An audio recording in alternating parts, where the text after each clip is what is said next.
Kali ini gue nyobain beberapa lensa third party buat kamera Fujifilm dari brand Tokina. Brand Jepang yang ternyata udah punya reputasi yang sangat baik sejak zaman DSLR masih jaya dulu. Dan apakah sebagus itu untuk mirrorless Fujifilm? Yuk ikutin videonya.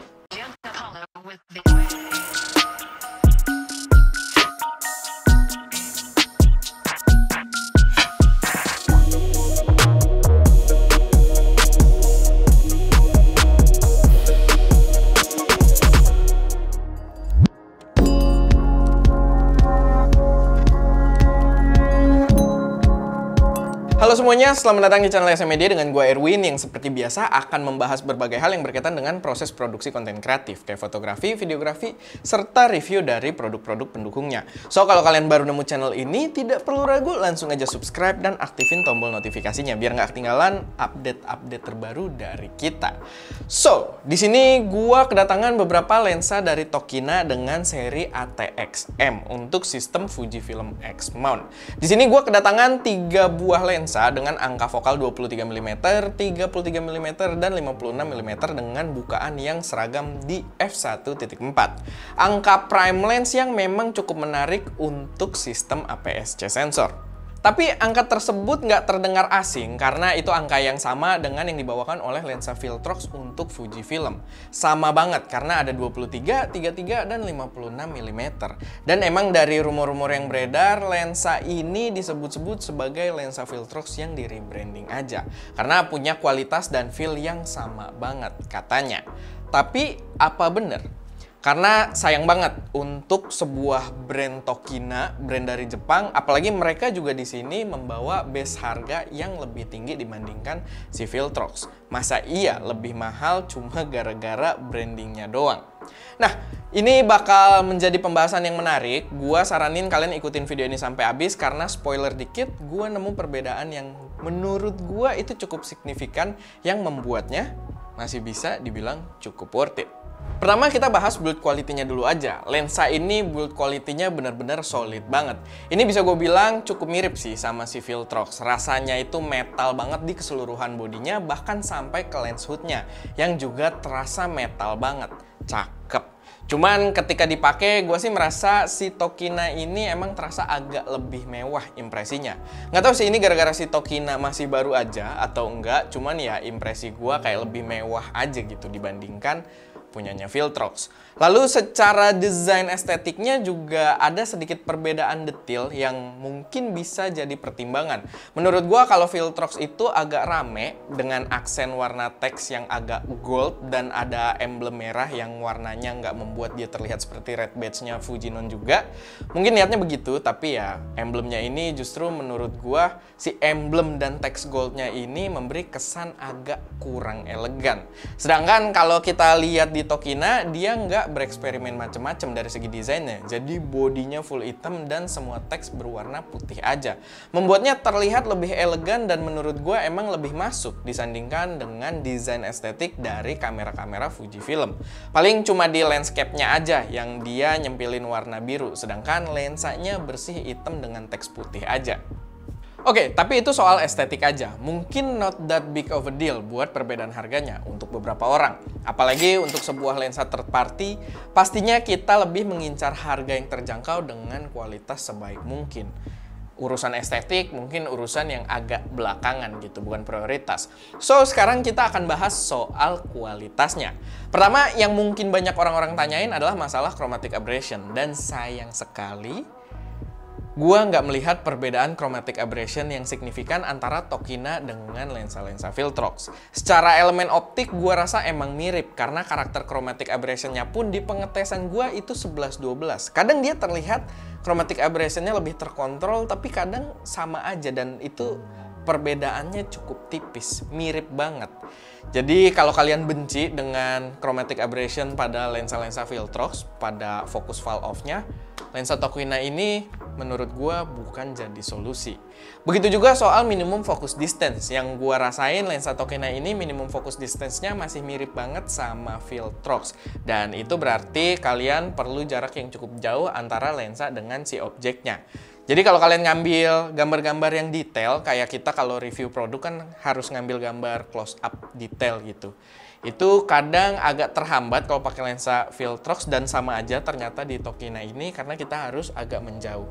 Karena minimum focus distance-nya lumayan panjang gitu. Jadi kalau kalian butuh shot-shot yang close up dan cukup detail gitu di produk-produk yang kalian shot, atau subjek apapun yang kalian shot, ya so far sih lensa native Fujinon yang masih cukup oke gitu untuk melakukan task tersebut. Soal ketajaman, dia tajam, lagi cukup mirip dengan lensa Viltrox. Lensa ini juga terbilang tajam banget buat ngambil detail-detail tekstur pada foto kita. Tidak mengecewakan, ketajamannya cukup bagus. Jadi gue setuju kalau elemen optiknya kayaknya memang cukup identik dengan lensa Viltrox.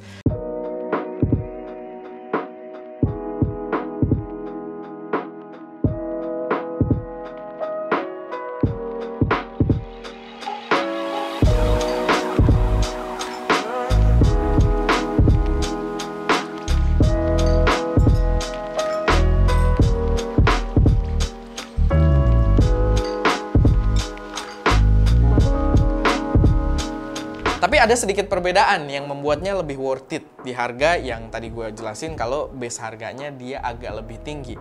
Dan ini sebenarnya berpengaruh banget terutama di workflow gue, yaitu adalah multi coating lensanya.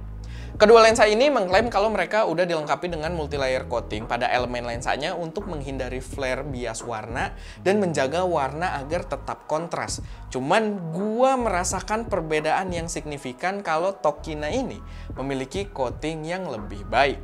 Kita ada pengetesan di studio dengan cahaya menghadap ke lensa, dan kalau kalian perhatikan dengan seksama, bias pada lensa Viltrox itu lebih mengganggu di gambar kita. Di pengetesan tersebut mungkin butuh atensi lebih buat lihat perbedaannya, tapi in real life use-nya ini ngaruh banget. Terutama kalau di workflow kita itu ketika kita mau shoot di luar ruangan dengan cahaya matahari menjadi kicker light di belakang subjek. Kayak yang kalian tahu, kalau biasanya kan style ngebelakangin matahari itu bakal kelihatan gambarnya itu lebih menarik ya. Ala-ala sinematik karena ada kicker light dan terlihat ray light-nya. Bakal kelihatan cakep banget. Cuman sayangnya dengan lensa Viltrox, kondisi tersebut malah membuat kontras gambar menjadi wash out dan gambar terlihat kurang menarik. Dan itu kejadian waktu kita shoot X-T3 di Tangkuban Perahu yang akhirnya kita terpaksa untuk sebisa mungkin cuma shoot pakai lensa native-nya Fuji aja alias lensa Fujinon. Karena mereka punya coating yang jauh lebih baik dalam menjaga gambar biar tetap kontras. Nah, di kondisi tersebut ternyata lensa Tokina ini perform jauh lebih baik dari lensa Viltrox. Dan serius, itu ngaruh banget dalam workflow kita ketika kita shoot di luar. Jadi kalau kalian punya rencana buat shooting mostly di luar ruangan dengan kondisi cahaya kayak yang gue jelasin tadi, Tokina ini akan jadi pilihan yang lebih tepat. Lalu perbedaan yang juga sangat signifikan adalah berkaitan dengan sistem mountingnya ini. Tokina ATX-M buat Fuji ini adalah lensa baru dan mereka udah native menggunakan sistem authorized by Fujifilm.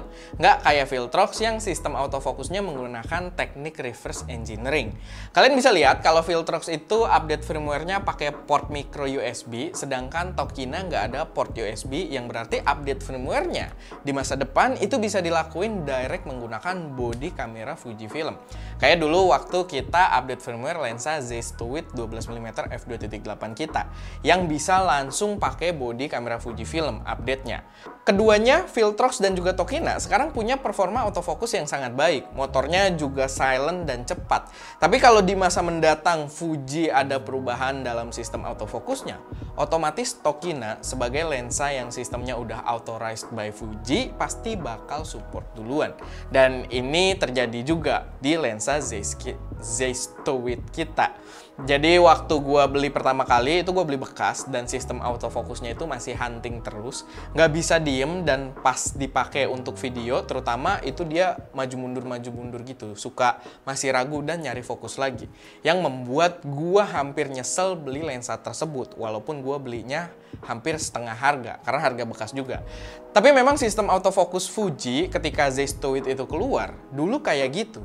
Dan ada perubahan besar sejak zamannya X-T3. Cuman lensanya juga harus support. Akhirnya gue coba untuk upgrade firmware si Z-Stowit ini dan performa autofokusnya langsung cakep.